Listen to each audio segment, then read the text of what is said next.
For today's video, I'll speak about the Richmond versus Geelong game that happened tonight in round 8. So once round 8's over, it's only 3 more rounds and then it's a bye round. So it's something we definitely need to think about, but we'll speak about that on the channel in the next few weeks.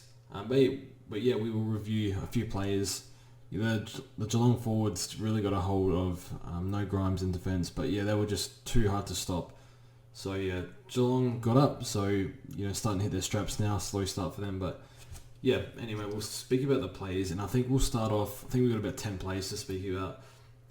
We'll start off with Richmond. So probably the first one is Dustin Martin. So this has probably been a catastrophic trade-in and also a really bad starting pick at this point now. It's probably going to get to, I think, Bryce Mitchell's projection is if he goes 100, which he doesn't really look like at the moment, he'll be about 415k. And I think if you were watching the game and we're thinking about getting Dusty, and I think at some points you think to yourself, do I even want Dusty? But the numbers are still okay. 21 touches, they got smashed. I need to see him for another game, mostly because he had that foot issue. So I wonder if that's still an issue. So there's no way I go him this week. I want to see how he goes next week. See if they say anything about that. I'm not exactly sure, but yeah, it's a weird one. If that wasn't an issue before, I think 100% you get him at 410k or 415k, whatever he's going to be.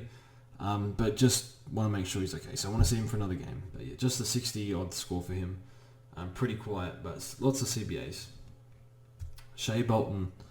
I think this was the forward. I think this was the answer, and it was.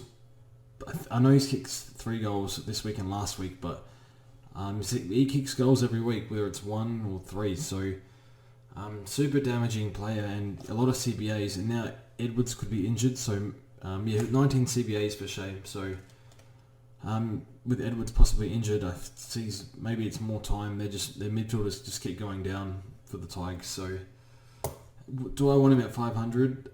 I think it's reasonable, but not too sure. Just I think a bad game's coming, but yeah, just amazing player to watch. So slick, just clean with the ball. Just whenever he gets near it, he's going to win the contest and do something good with it. But yeah, you'd be very happy with him. I'd be shocked if he goes below 90 this year. The next player, Jaden Short, nothing to say, just a 98 score, took some kick-ins, had a nice intercept mark, but had a few turnovers as well, but just, he's durable, it's fine, we just keep him there, that's all good. If you want to bring him in, fine, if you don't have him, it's still fine, but yeah, I'm very happy with him. So 2 rookies, Mansell and RCD. So quickly touch on Mansell, so didn't have the best game, and he might come out for Grimes when Grimes is back. Thought he was okay in the first quarter, but after that, really dropped off. So he looks like someone that's not going to score much. Did cop a head knock, so I wonder if he was affected by that. But yeah, if you have him, you hold. If you don't, you don't. And yeah, see if he's named next week. Let's try and hopefully squeeze a bit more money out of him, but I'm not sure. Riley Collier-Dawkins. So a lot of people went early. I think it was 15,000 people in the Supercoach app that went early on him. I think he holds his spot. I'm not sure if I want to get him in or not, and I'm leaning towards no at the moment because watching him play, he was fumbly, his skills were poor, his decision making was poor, but his ball winning and his pressure is pretty good. I think at a necessity, I think he has to stay in, but for how long? With Prestia coming back next week or the week after, I think, and then the Cochin in 2. And I think Lambert's 3 to 4 or something like that. So, but now Edwards is out. And Ross was good in the first half, I thought. And second half, he was atrocious. So, I think he holds, but I just don't know if I want him or not. So that's something I'll need to assess. We'll look at the other options that come up. There's a few others, I think Always, Poulter, is it Burns, something like that from the Saints. So that's something we can look at next week. But yeah, I think you'll get some price rises out of him if you went early, but I didn't like what I saw, to be honest. I thought he was pretty poor. But I think they might need to play him at a necessity. So yeah, we'll wait. We'll need to assess that next week. Speaking about Geelong players, firstly we'll touch on Hawkins and Jezza. So Jezza was unbelievable, and Hawkins really good. He got every time he got the ball at half forward, he made something happen, and every time that they kicked the ball to him, he brought it to ground, took a mark, or kicked a goal. Hawkins is averaging 90 right now, and I think Jezza's still like 400k. So would I go either of these two players? Well, no. Jezza's already had an injury, and then Hawkins plays every game. I guess he's really good. After the bye, for the right price, it could be okay. Mostly because of the standard of forwards that we have. Geelong hitting their straps now. But honestly, I don't have the patience to own key forwards. It's a roller coaster. So, not right now. And to be honest, I don't really want to go for it later. But if it's at the right price and there's options are bare, well, I don't think so. But I think it's not totally irrelevant, but just something to look at if it's at the right price. But no, not for me right now. Just the nature of key forwards, even though they're playing well, one might do better than the other.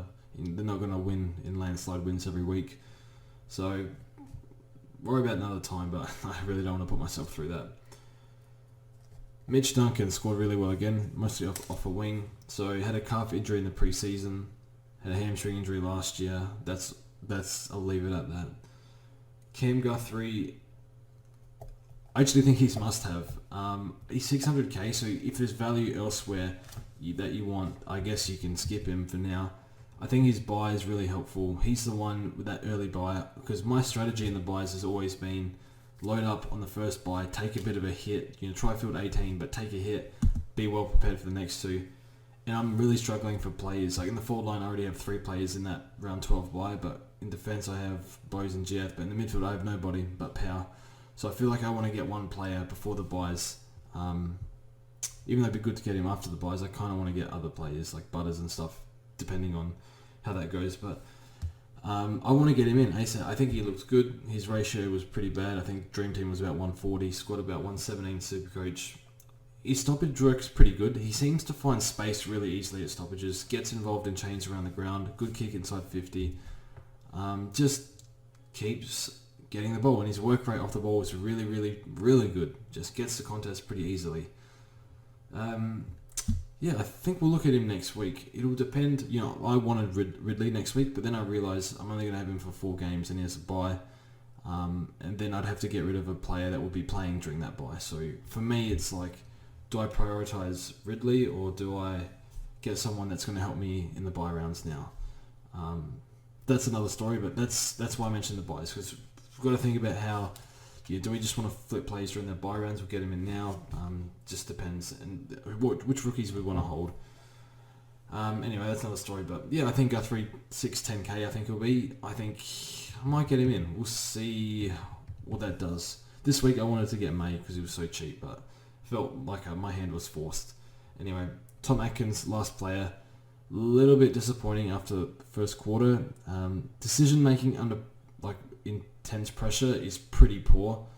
In congestion, sometimes he holds it on for too long. It's happened I reckon 10-15 times this year, and he's been caught holding the ball. So that's one thing that's really annoying.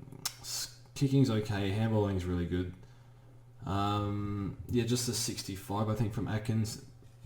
He's probably top 15 forward this year, so 85 to 90 average probably, most likely. I think he'd be averaging about 90 if you include the preseason game. Doesn't do it. Also, he had an intercept mark got taken away from him because he reckoned they were.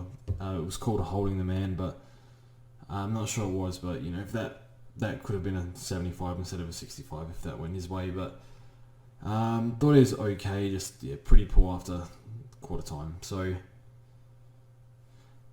I just need to keep him. Would I bring him in? He's probably one of the cheaper ones you could get. Just, I guess, bad timing, because most of his scores have been good except for 2 now. 6 out of 8 have been acceptable for a forward this year. So I'd probably look elsewhere. I guess maybe if you asked me last week, I would have probably said yes. But just the no kick-ins, doesn't really intercept enough. Doesn't really see goal either. Just gets involved around the ground and up the ground, and down back in stoppages. So I don't think there's enough scoring avenues to push like a high 90s or mid 90s. But yeah, Atkins just fine. Just not going to trade him. It's just how it is. So anyway, thanks for watching the video, and see you guys soon.